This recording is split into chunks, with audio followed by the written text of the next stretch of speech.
Assalamualaikum warahmatullahi wabarakatuh. Alhamdulillahi rabbil alamin, wassalatu wassalamu ala ashrafil anbiya'i wal mursalin wa ala alihi wa sahbihi ajma'in.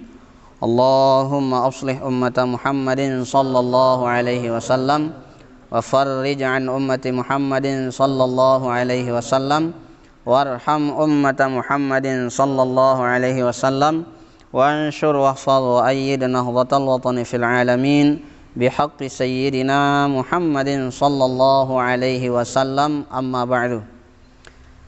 Kita bersyukur kepada Allah Subhanahu wa taala, pada sore hari ini kita masih diberikan nikmat sehat, nikmat sempat, sehingga alhamdulillah kita bisa melanjutkan pengajian kita dari kitab Mukhtarul Ahadits, yaitu pada hadis ke-97.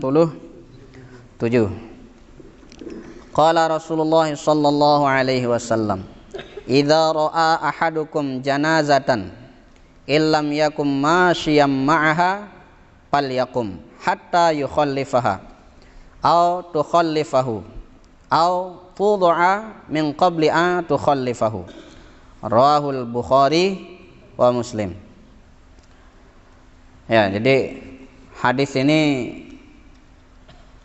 dalam hadis ini Rasul sallallahu alaihi wasallam mengajarkan kepada kita bagaimana akhlak atau adab kita kepada tetangga. Ya. Jadi suatu ketika Rasul sallallahu alaihi wasallam sedang duduk dengan para sahabat. Nah, saat beliau duduk, tiba-tiba sekumpulan orang menggotong sebuah jenazah gitu. Ada jenazah digotong. Nah, tiba-tiba Rasul sallallahu alaihi wasallam berdiri. Berdiri. Nah, saat beliau berdiri, sahabat mengatakan, "Ya Rasulullah, kenapa berdiri? Jenazah yang tadi digopong itu, yang diangkat tadi itu adalah jenazahnya orang Yahudi." Nah, itu kata para sahabat. Lalu apa kata Rasul sallallahu alaihi wasallam? Rasulullah bersabda, "Alaisat nafsan?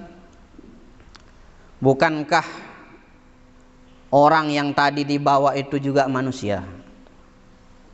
Paham? Bukankah yang dibawa tadi itu manusia, sama seperti kita?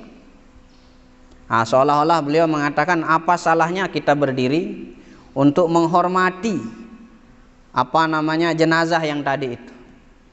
Nah, ini hikmahnya apa, adik-adik sekalian?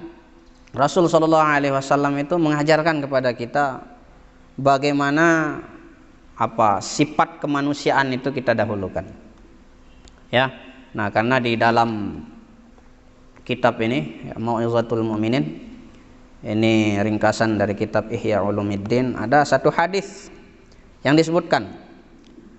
Rasul sallallahu alaihi wasallam bersabda, "Al-jiranu salasah."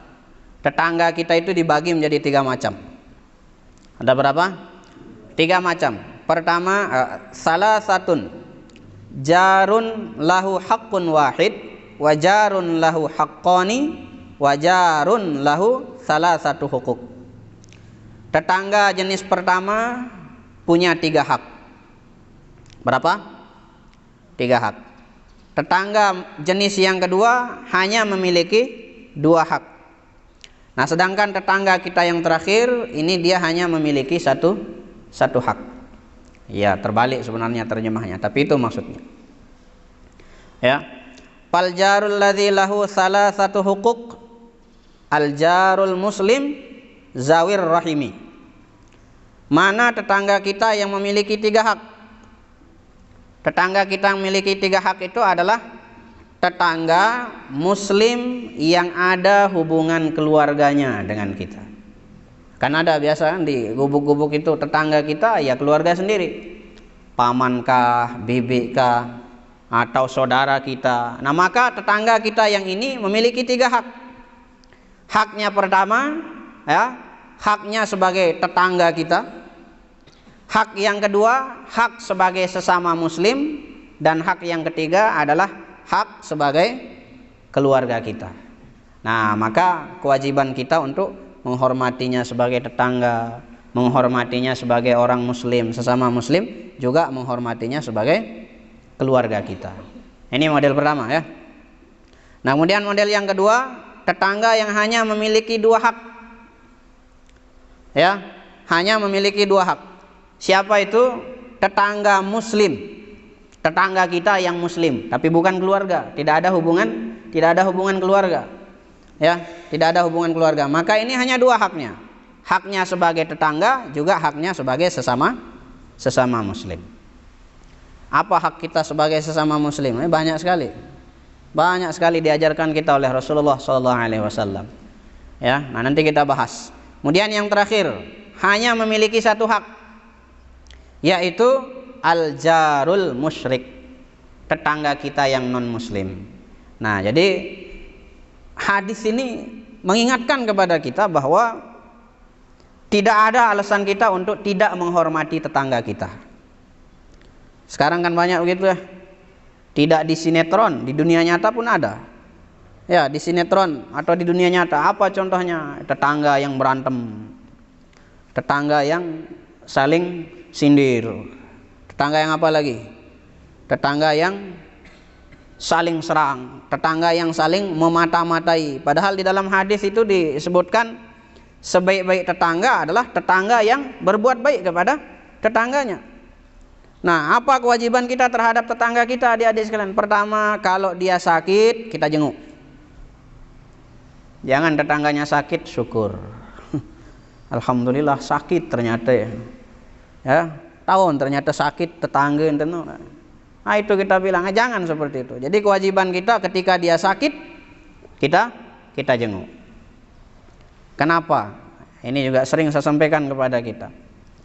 Yang namanya tetangga mesti saat kita sangat butuh, ya, selain keluarga, pasti mereka yang paling pertama kita mintai bantuan. Ada masalah apapun, pasti tetangga yang pertama kali kita cari bantuannya. Nah, maka itu pertama kewajiban kita adalah ketika dia sakit, kita jenguk. Kemudian yang kedua, ya, ketika dia meninggal, kita datangi, kita takziahi, kita datang hibur dia, kita datang kuatkan dia, ya. Jangan kayak tadi, sudah punya tetangga disakiti, ketika meninggal seperti itu menjauh. Ya. Nah, kemudian selanjutnya ketika dia minta bantuan tetangga kita, maka berikan dia bantuan. Itu banyak sekali adab-adab kita bertetangga. Bahkan malaikat Jibril pun kalau kita kaji dalam kitab Riyadhus Shalihin itu kan ada. Malaikat Jibril itu selalu kalau beliau turun, ya, kepada Rasulullah SAW, pesan beliau apa? Hormati tetangga. Bahkan di Arba'in Nawawih itu ada hadis. Siapa yang mengaku diri beriman kepada Allah dan hari akhir, apa katanya? Fal yukrim jarahu, hendaklah menghormati, menghargai tetangga. Ya, artinya kehidupan bertetangga ini sangat diperhatikan oleh agama, bahkan untuk tetangga yang non muslim. Nah, maka dalam kisah tadi Rasulullah SAW ketika lewat satu jenazah, Nabi berdiri. Rasulullah berdiri. Lalu sahabat mengatakan, dia ini orang Yahudi ya Rasulullah. Nabi jawab dengan apa? Bukankah dia juga manusia? Nah, beda dengan kita sekarang ya. Ada kadang paham kita berbeda, sudah macam kata kita, caci maki dan seterusnya. Padahal sesama muslim. Rasulullah mencontohkan kepada kita, bahkan kepada non muslim pun beliau memiliki adab. Ya, beliau menghormati. Nah, walaupun ini ada perbedaan pendapat antara ulama, bagaimana hukumnya berdiri ketika ada jenazah yang lewat, entah itu muslim atau non muslim. Ada pendapat yang mengatakan makruh. Ya, ada pendapat yang mengatakan makruh berdasarkan hadis. Hadis ini juga dipahami beda-beda oleh para ulama. Karena suatu ketika Nabi, ketika ada satu jenazah lewat, Nabi tetap duduk dan memerintahkan sahabat untuk tetap duduk. Tapi di hadis lain ada juga yang tadi, ketika lewat satu jenazah, Nabi berdiri. Nah, ini makanya terjadi perbedaan pendapat. Pendapat pertama mengatakan makruh, ya, makruh berdiri ketika lewat jenazah, berdasarkan hadis yang sama. Kemudian pendapat kedua mengatakan dianjurkan, ketika lewat jenazah dianjurkan kita berdiri. Nah, termasuk hadis ini yang menjadi dalilnya, ya. Nah, Kenapa Nabi memerintahkan untuk duduk suatu ketika lewat jenazah? Nah, itu menandakan bahwa boleh berdiri, boleh juga duduk. Artinya kalaupun kita tidak berdiri, tidak apa-apa. Paham ya?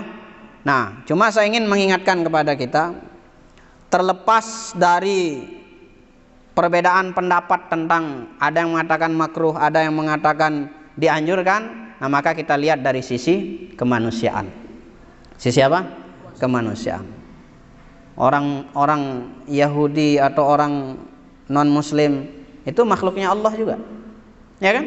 Sama seperti pohonan, binatang, alam semesta ini, semuanya makhluk Allah Subhanahu wa Ta'ala. Nah, maka coba kita lihat bagaimana, apakah Rasul hanya saat itu saja, misalnya ada kisahnya dengan orang Yahudi? Enggak. Kita sering mendengarkan bagaimana kisah Rasulullah selalu setiap hari itu mendatangi satu tempat di pojok kota Madinah. Ada seorang yang buta ternyata, ya.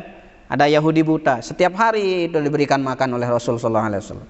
Bukan hanya diberikan, tetapi disuapi oleh Rasul sallallahu alaihi wasallam. Disuapi. Dan saat disuapi, orang itu selalu mengatakan, karena dia orang Yahudi, "Wahai pemuda, jangan sekali-kali ikuti Muhammad. Dia itu tukang sihir. Dia yang memecah belah kita." Coba. Tapi Nabi ya hanya senyum mendengarkan itu. Dan apakah keesokan harinya beliau berhenti menyuapi orang Yahudi buta tersebut? Enggak. Besoknya beliau datang lagi. Setiap hari beliau datang untuk menyuapi orang Yahudi itu. Dan setiap disuapi orang Yahudi itu berpesan sama, jangan dekati Muhammad. Padahal yang nyuapi Rasulullah SAW. Lah ini orang luar Islam, orang non Muslim, orang Yahudi, ya, merusak-rusak nama Rasul di hadapan Rasul sendiri. Tetapi tetap beliau itu menghormati. Bagian dari adab beliau. Beda dengan kita sekarang kan. Ya, beda gerakan sholat sedikit sudah kita saling salahkan. Ya, ada yang kunut, ada yang enggak, sudah kita saling salahkan. Ya, ada yang takbirnya agak tinggi, lebih bawah, kita sudah saling salahkan. Sesama Muslim. Ya, padahal kalau kita ilmui itu sangat luas. Ya. Dan ini kita ambil ibrah dari kisah Rasul sallallahu alaihi wasallam. Bagaimana beliau itu dalam bermuamalah, ya, walaupun kepada non muslim. Sehingga suatu ketika Rasul sallallahu alaihi wasallam wafat, Sayyidina Abu Bakar bertanya pada Siti Aisyah, "Wahai Aisyah, kira-kira menurutmu apa amalan kebiasaan Rasulullah yang belum saya lakukan?" Apa kata Siti Aisyah radhiyallahu taala anha? "Wahai bapakku, Nabi Muhammad Rasulullah biasanya setiap hari itu datang ke pojok kota Madinah memberikan makan seorang Yahudi buta. Itu yang belum kau lakukan." Akhirnya Abu Bakar tuh, ya, Sayyidina Abu Bakar radhiyallahu anhu bergegas mengambil makanan dibawakan kepada orang buta tersebut. Nah, sampai di sana ya seperti yang dilakukan Nabi, disuapi oleh Sayyidina Abu Bakar. Ketika disuapi bukan mengeluarkan kata-kata yang biasa. Kalau sebelumnya kan jangan dekati Muhammad. Nah, kali ini apa yang dikatakan oleh orang buta Yahudi itu? Stop. Ini kayaknya bukan yang biasa memberikan saya makan. Itu kata orang Yahudi buta itu. Apa kata Sayyidina Abu Bakar? "Saya sudah orang yang biasa memberikan kamu makan." Enggak. Orang yang biasa memberikan saya makan, kalau disuapin saya pasti suapannya lembut. Coba bagaimana kita ini? Kita ini, ya, jangankan orang non muslim, sesama kita, teman kita. Andai kata kita baru saja mau ngasih dia uang, nek kepeng. Lalu kemudian kita ndek kekanggo kepeng sim tebeng. Saya ndak mau terima uang yang kamu kasih. Ya, saya ndak suka sama kamu. Andai kata kita digitukan. Bagaimana? Ya, tapi Rasul sallallahu alaihi wasallam sekalipun dijelek-jelekkan seperti itu, tetap beliau suapi dengan lembut. Kamu itu kan kamu ndemtok seperti itulah kita bilang, lu lempar dia dengan uang. Apa ini masih kurang? Itu kalau kita. Tapi Rasul sallallahu alaihi wasallam seperti itu dengan lembut. Maka seketika Abu Bakar As-Siddiq radhiyallahu taala anhu menangis. Kenapa beliau menangis? Ya, karena beliau teringat kepada kekasih beliau Rasulullah sallallahu alaihi wasallam. Lalu apa kata Sayyidina Abu Bakar? Orang yang sudah setiap hari memberikanmu makan itu, dia sudah meninggalkan kita. Maka menangis juga orang Yahudi itu. Lalu mengatakan, siapa gerangan itu? Siapa gerangan orang itu? Maka Sayyidina Abu Bakar mengatakan, itulah Nabi Muhammad SAW yang setiap beliau memberikanmu makan, engkau caci dia. Nambah nangis lagi orang Yahudi itu. Lalu setelah itu orang Yahudi itu bersyahadat, asyhadu an la ilaha illallah wa asyhadu anna Muhammadar Rasulullah. Setelah beliau wafat, mengingat akhlak beliau, orang Yahudi itu masuk ke dalam agama Islam. Nah, ini bagian dari adab Rasulullah sallallahu alaihi wasallam. Termasuk ini ya. Jadi kalau kita tidak ikut memakamkan satu jenazah, kalau lewat di depan kita, falyakum, maka berdirilah, hatta yukhallifaha, sampai tidak terlihat jenazah itu, sudah berlalu begitu.